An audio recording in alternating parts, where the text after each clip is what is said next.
that make sense? In a Nope, way? doesn't make sense. Top-down model is there's a creator. He has created these things to operate, right? You're saying there's created things that haven't been created, and they're just working up, supposedly causing all these things to exist. You got if you're going to buy into the scientific method, you need to look at effects. Where are the effects? We see the effects when it comes to something that can't come from nothing. You have to have something that designs something else. When you hear a door shut, there's a loud bang. There's got to be a banger behind that door. The effects you have to describe as an atheist. Where do these things come from? You can't just say science will figure it out one day, or somehow this just popped into existence and then just started happening. Sometimes it's easier just to say, yes, God, but in some ways Is it though? I think it is. According to Occam's razor, that makes way more sense in terms of just this whole place just popping into existence out of nowhere. Yeah. So why don't you buy into the simplest explanation, and that is that there's a mind behind it all. What kind of quest are you on? I think life is about like taking one step at a time, because no one knows really the meaning, and no one can be certain about the meaning. And so, like, what's within? Like, what can you do within your realm of possibility? So are you going to worship the search your whole life? No, I'm not.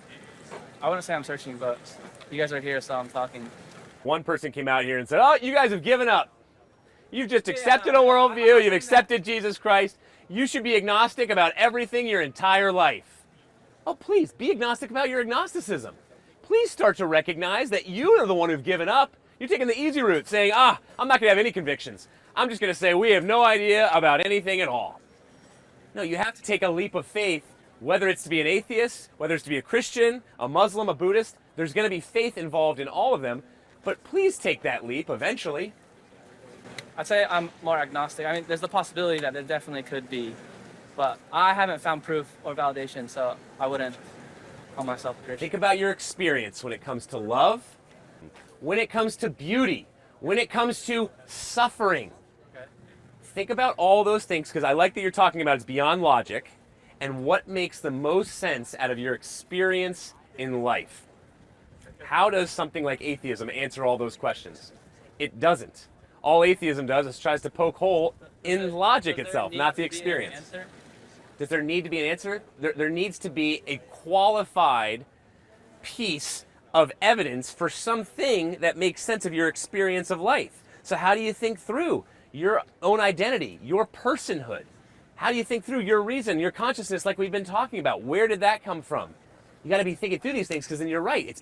Those are beyond logic. That's part of our experience. When you're on your deathbed, you are going to be immensely feeling these things. It's not just going to be logic and thinking through the evidence. You're going to be feeling these things, and you're going to have to figure out, okay, is there a God or not? Because Steve Jobs, when he was on his deathbed, he finally started to understand there probably is a God. Read his autobiography.